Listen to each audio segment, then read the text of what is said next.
Some places speak through their silence, but when that silence feels like it's watching you, you're not alone. Have you ever felt eyes on you from somewhere deep in the fog? What if those eyes didn't belong to anything human? In this story, a man finds himself completely alone in a remote cabin until something steps out of the mist after hearing what happened on that ridge. You'll never feel safe in the woods again. Here we go. Turn up your volume, because what you're about to hear will stay with you.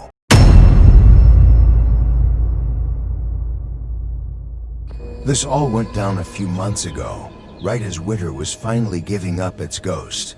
You know that weird, unsettling time of year when it's still cold enough for a heavy jacket, but you can feel the faint, almost deceptive promise of spring. In the air, I found myself in a similar kind of strange limbo. I just walked away from a soul-crushing, dead-end corporate job without another one lined up. A move that felt incredibly liberating for about 24 hours. Then, the crushing reality of having endless, unstructured time hit me like a ton of bricks. My friends were all deeply entrenched in their 9-to-5 South, their lives moving forward on a clear track, while I was just adrift, floating in a sea of uncertainty. I'm the kind of person who goes absolutely crazy without a routine or a purpose, so the long, empty days were starting to seriously mess with my head. The gnawing feeling of being unproductive was a constant companion, making me feel like I was just wasting away, a spectator in my own life. So, when my Aunt Carol called out of the blue and asked if I could sit their cabin in the Blue Ridge Mountains for a weekend, I practically lunged at the chance. It felt like a lifeline. The task itself was simple enough. Drive up, make sure the pipes hadn't frozen and burst over the harsh winter, and generally keep an eye on the place. The cabin is their sanctuary, their getaway from city life, nestled deep in the sprawling woods of North Carolina solid, winding 4-hour drive from my apartment in Tennessee. And you should get any image of a rustic, dusty shack out of your head. It's a beautiful, 2-story log cabin with a massive wraparound deck that overlooks a breathtaking valley. It's the place our entire extended family gathers for holidays. A house I've only ever known to be filled with the boisterous noise of my cousins yelling, the scent of my uncle's perpetually smoking barbecue, and the general chaotic warmth of family. I set off on a Friday morning, deliberately leaving early in the hopes of beating the inevitable weekend traffic heading for the mountains. The drive itself was peaceful, a therapeutic journey that took me through winding country roads that got progressively narrower and more isolated the closer I got to the cabin. When I finally pulled into the long, gravel driveway, everything was just as it should be, silent and still under the pale afternoon sun. I did a quick, methodical walkthrough, checking all the faucets for leaks, flipping the circuit breakers on, and making sure every single window and door was securely locked. But the act of being there completely alone was deeply and profoundly unsettling. The silence was the most jarring part. It was a heavy, oppressive blanket over everything. This was a house built for laughter, arguments, and chaos, and now it felt hollow, abandoned, almost like a tomb. You know that specific, creepy feeling when a place that's usually bursting with life is completely empty. It's just as spooky, and the cabin had it in spades. As evening began to bleed into night, a thick, soupy fog rolled into the valley below, swallowing the entire view from the deck in a matter of minutes. It was like a slow-motion wave of white, erasing the world. I have a deep-seated hatred for driving on those treacherous mountain roads at night, and the idea of navigating them in a fog as dense as this was out of the question. I shot a quick text to my Aunt Carol, letting her know I was staying over and would head back first thing in the morning. She replied almost immediately, saying it was a good idea and to help myself to anything in the pantry. I made a simple dinner of canned soup, scrolled aimlessly through my phone for a bit, trying to distract myself from the silence, and decided to turn in ridiculously early. The master bedroom is conveniently located on the ground floor, boasting a huge, inviting, king-sized bed and massive glass doors that opened directly onto the deck. Since I had the entire place to myself, I figured I'd treat myself to a bit of comfort instead of climbing the creaky stairs to one of the smaller, slightly creepy upstairs rooms. It felt like a small, well-deserved luxury in my otherwise stalled-out life. I must have fallen asleep almost instantly, the exhaustion of the drive and the sheer quiet of the house pulling me under. But I was jolted awake sometime deep in the pitch black of the night. It wasn't a loud or violent noise, more like a subtle, dull thump that seemed to come from right outside the glass doors out on the deck. My heart immediately kicked into overdrive, hammering a frantic rhythm against my ribs. I was utterly frozen, my body refusing to move, straining my ears in the oppressive darkness of the room. My mind was a whirlwind of panicked thoughts, but my body was locked in place by a primal, instinctual fear that took complete control. I desperately tried to convince myself it was just an animal, maybe a large deer bumping clumsily against the wooden railing. I squeezed my eyes shut, trying to will myself back into the safety of sleep, but it was no use. My senses were on high alert, and sleep was a million miles away. Just as a sliver of rationality began to creep back in, just as I started to relax my tense muscles, I heard it again. This time it was a slow, deliberate, and unmistakable scrape. It was a sound that sent a fresh jolt of ice through my veins, the sound of a heavy boot dragging across the wooden planks of the deck. This time, there was no denying it, no rationalizing it away as an animal. Someone was out there, slowly, every muscle screaming in protest. I ever so slowly turned my head toward the glass doors. Through a tiny gap in the curtains, my eyes landed on a silhouette, a tall, unnaturally slender figure standing perfectly still in the swirling fog, looking directly toward my room.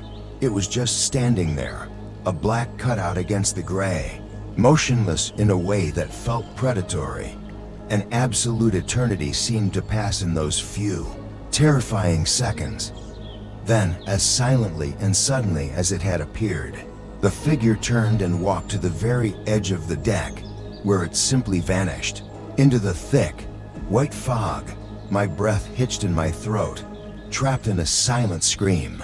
My paralysis finally broke in a sudden, violent shudder. My hands were shaking so badly that I could barely grip my phone, fumbling with it for what felt like an eternity before I managed to dial 911. I whispered my location and the situation to the dispatcher, my voice a strained, hoarse thing, terrified that the person outside might hear me. As quietly as a mouse, I slid out of the warm bed, my feet hitting the cold wooden floor. I crept to the glass doors and, with trembling fingers, flipped the deadbolt, the click of the lock sounding like a gunshot in the silence. Then I scrambled to the front door and locked that one too, my mind racing. The wait for the police felt like a lifetime, each second stretching into an agonizing minute.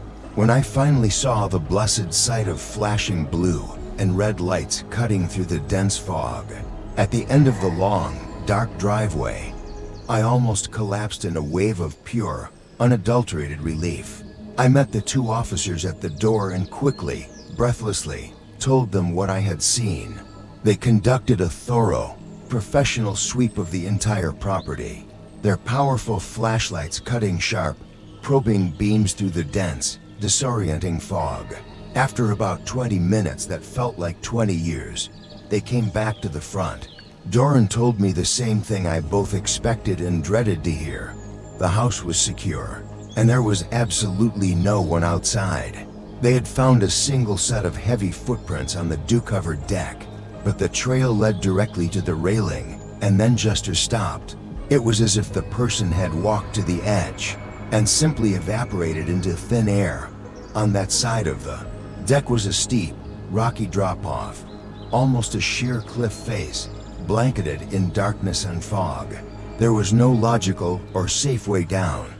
One of the officers, trying to be reassuring, suggested the person might have been a local hiker who got lost in the fog and disoriented.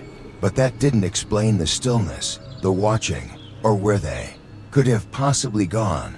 They left after advising me to keep all the doors locked. I didn't sleep a wink for the rest of the night.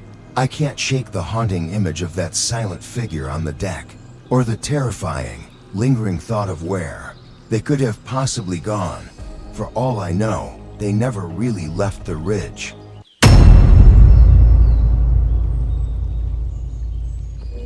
This whole nightmare happened to me last fall, just as the leaves were turning and the nights were getting colder. I was living alone in a small, second-floor apartment in what real estate agents politely call a transitional neighborhood in Chicago. In reality, it was all I could afford on my freelance salary, a cozy enough little place in an old, weathered brick building that had its own kind of gritty charm. The problem was its location. My building was awkwardly sandwiched between a 24-hour laundromat that hummed and buzzed at all hours and a long-abandoned, boarded-up storefront. Running along the side of the building was a narrow, poorly lit alley that always seemed to be filled with shadows, even in the middle of the day. My bedroom window, as fate would have it, was the only window in the entire apartment that faced directly out into that gloomy alley. A fact I didn't give a second thought to until this incident. This whole nightmare happened to me last fall, just as the leaves were turning and the nights were getting colder. I was living alone in a small, second-floor apartment in what real estate agents politely call a transitional neighborhood in Chicago. In reality, it was all I could afford on my freelance salary, a cozy enough little place in an old, weathered brick building that had its own kind of gritty charm. The problem was its location.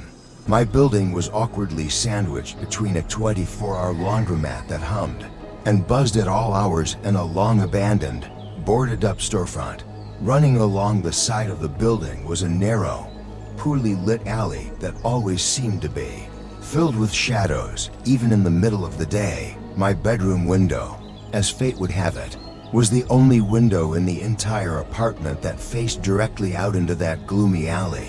A fact I didn't give a second thought to until this incident.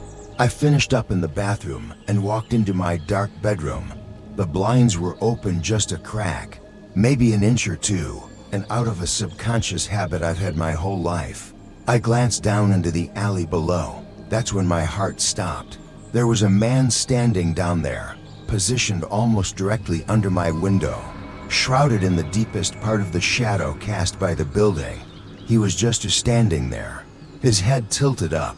It didn't seem like he was looking directly at my window, but more generally in my direction, as if surveying the building. He was wearing a dark, baggy hoodie, and his face was completely obscured by the hood and the darkness. But it was his stillness that truly unnerved me. It wasn't the casual posture of someone waiting for a friend or just taking a shortcut. It was the rigid, patient posture of someone watching, someone waiting. A shock of pure, cold dread washed over me. I instantly backed away from the window, my heart starting to pound a frantic, heavy rhythm against my chest. I tried to force myself to be rational, my mind racing to find a logical explanation. It was a public alley. I told myself he had every legal right to be standing there. Maybe he was just catching his breath or waiting for someone from the laundromat. I tried to rationalize it, to dismiss the gut-wrenching fear, but a deep, primal instinct had already taken root and was screaming that something was very, very wrong. I waited for what felt like an eternity, my ear pressed against the cold wall, listening for any sound of movement. There was nothing but the faint, distant hum of the city. Finally, after a few agonizing minutes, I worked up the courage to creep back to the window and peek through the blinds again. He was gone. A massive wave of relief washed over me, and I immediately chided myself for being so paranoid. I double-checked that my window was locked and finally climbed into bed, my nerves still frayed. I was just starting to drift off into a restless sleep my mind still replaying the image of the man in the alley, when a soft, rhythmic tapping sound began. It was coming from my window. Tap, tap, tap. It was impossibly slow and deliberate, each tap perfectly spaced. My eyes snapped open in the darkness, my body instantly rigid. I lay there, not daring to breathe, listening to the sound that shouldn't exist. It couldn't be a tree branch. There were no trees in the alley, only brick and concrete. The tapping continued, steady and unnervingly persistent. It was the unmistakable, sickening sound of a fingernail on glass, a sound that seemed to echo directly inside my skull. My mind was racing, trying to make sense of the impossible. My apartment was on the second floor. There was no fire escape on that side of the building, just a sheer brick wall. How could anyone possibly be tapping on my window? I was paralyzed with a fear so intense and absolute that it felt like my lungs had forgotten how to draw air. The tapping abruptly stopped. For a moment, there was a profound, terrifying silence that was somehow worse than the noise.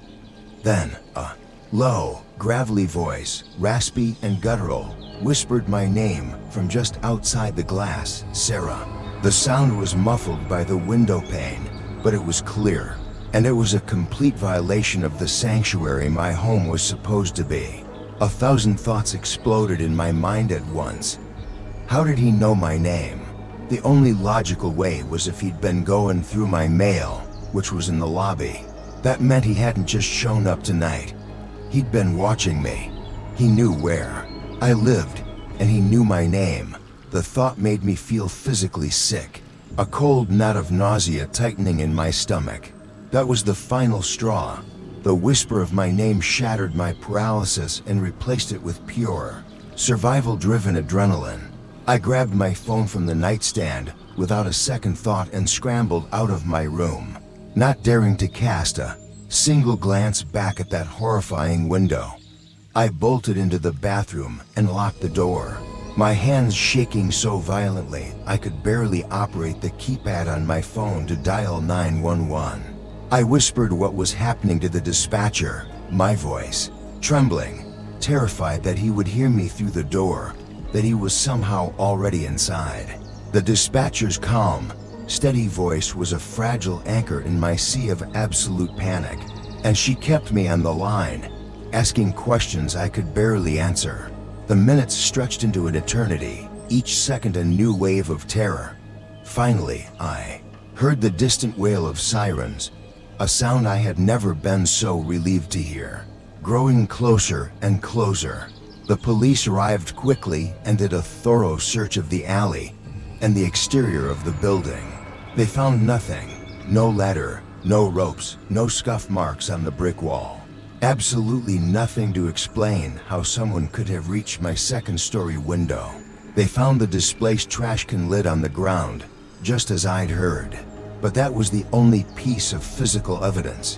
One of the officers, clearly skeptical, gently suggested it might have been an elaborate prank by someone in an adjacent building. But the voice was real, and it had been right outside my window. I never slept in that bedroom again. For the rest of my time there, I slept on the couch in the living room, jumping at every creak and groan of the old building. I broke my lease 2 weeks later, paying a hefty fee I couldn't afford, and moved. I still have no idea who it was or how he did it.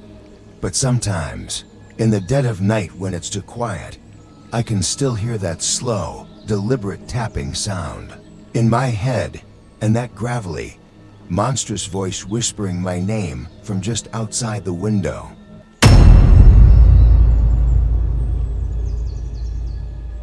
This took place about a year ago, and I still can't talk about it without getting chills. My girlfriend, Chloe, and I had just taken the big step of moving into our first apartment together.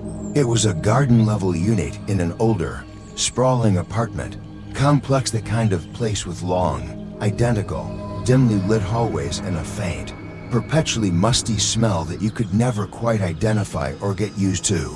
Our unit was situated at the very end of a long corridor, tucked away in a forgotten corner of the building, which we initially thought would be great for privacy. It was a bit dark and cave-like, since the only windows were small, rectangular, and set high up on the wall, almost at ceiling level. But it was what we could afford, and it was ours. We were so excited to start our lives together, and the apartment, despite its considerable quirks, felt like our own little sanctuary. The building was old, probably built in the 70s, and with old buildings come a symphony of strange, unidentifiable noises. We quickly got used to the dramatic groaning of the water pipes and the constant, rhythmic creaking of the floorboards from the apartment directly above us. But after a few weeks of settling in, we started noticing a different kind of sound, one that didn't fit with the building's usual repertoire. It was a faint, intermittent scratching noise that seemed to be coming from deep inside the walls. At first, we logically dismissed it as mice or some other pest. We put out traps, we left a message for the landlord, and we did our best to ignore it. But the scratching persisted, and it didn't sound like any mouse I'd ever heard. It was more rhythmic, more deliberate, almost intentional. It was a sound that set your teeth on edge. One night, we were curled up on the couch watching a movie when we heard it clearly for the very first time. And it wasn't scratching, it was coming directly from the large, metal air vent in the living room wall. It was a soft, whispery sound, so faint you could almost convince yourself you were imagining it. Chloe paused the movie, and we both sat there in the sudden, heavy silence, listening intently. It sounded, impossibly, like someone humming a tune, but it was distorted and ethereal, like a warped radio signal or an echo from a great distance. We both looked at each other, our eyes wide with a mixture of confusion and fear. "Did you just hear that?" she whispered, her voice barely audible. I nodded slowly, not trusting my own voice. We crept over to the vent and stood there, straining to hear. The humming faded in and out, a strange, discordant, and deeply unsettling melody that made the hairs on my arms stand up on end. We spent the next hour trying to rationalize what we had heard. Our minds desperately searched for a logical explanation. Maybe it was the neighbor's TV or radio, the sound somehow traveling through the labyrinthine ventilation system in a weird, distorted way. But we went out into the main hallway and listened at our neighbor's door on the other side. It was completely silent. We checked the apartment above us, also silent. The humming was only audible inside our apartment, and it was always strongest near that specific vent in the living room. The next few days were incredibly tense. The humming would come and go at random, unpredictable times, sometimes during the day, sometimes waking us up in the middle of the night. It was never loud, just a faint, constant, unsettling presence in our home. It was like we had a ghost in the machine, a phantom living in our ventilation system, a secret roommate we never asked for. Then, the scratching started to get worse, much worse. It was no longer just a vague sound from within the walls. It was now clearly and loudly coming from inside the metal vents themselves. It was a dry, sharp, scraping sound, exactly like fingernails, being dragged slowly and deliberately across a metal surface. One night, I was woken up from a deep sleep by it. The sound was coming from the air vent in our bedroom, which was positioned on the wall directly above our bed. I lay there in the pitch black, my eyes wide open, listening to the horrifying scrape, scrape, scrape. Then, through the scratching, I heard the humming again. But this time, it was closer and clearer than it had ever been before. I could make out the tune. It was a children's nursery rhyme, "Twinkle, twinkle, little star." But the tune was off-key, flat, and mournfully slow, like a funeral dirge.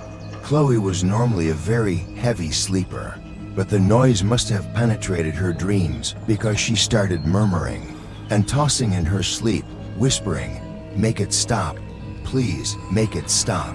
I was completely frozen in a state of pure, unadulterated terror.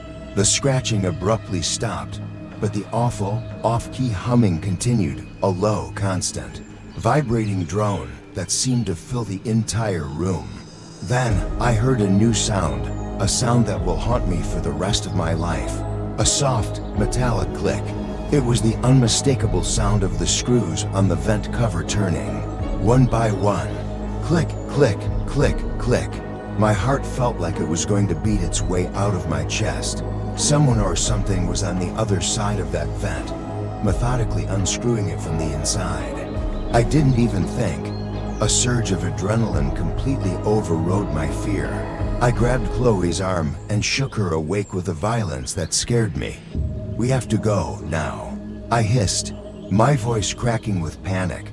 I didn't wait for a response or for her to even register what was happening. I literally pulled her out of bed and we ran out of the bedroom, slamming the door shut behind us as if that could hold back whatever was coming. We didn't stop running, our bare feet slapping against the cold floor, until we were out of the apartment and standing, breathless and shaking, in the brightly lit, sterile safety of the main hallway. We huddled together by the elevators and I called the police, my voice a trembling mess as I tried to explain the impossible situation. When the police arrived, we explained the situation again, feeling completely foolish, but also more terrified than we had ever been in our lives. The two officers, to their credit, took us seriously and went inside to check the apartment. They came out a few minutes later with strange, unsettled looks on their faces. The metal vent cover in the bedroom was lying on the floor. The first screws that had held it in place were lying neatly in a small pile beside it. They shined their powerful flashlights into the dark, gaping hole of the vent, but the shaft was narrow and bent at a sharp angle a few feet in. They couldn't see anything. The building's on-call maintenance guy came and confirmed what we already suspected. The ventilation shafts were far too small for any person to crawl through. They were barely a foot wide. There was no access from the roof. There was no logical explanation. We never spent another night in that apartment. We broke our lease and moved out the very next day, leaving half our stuff behind. I still have vivid nightmares about that humming and the slow, deliberate sound of those screws turning in the dark. Whatever was in those vents, it wanted to get out, and it knew we were on the other side, listening.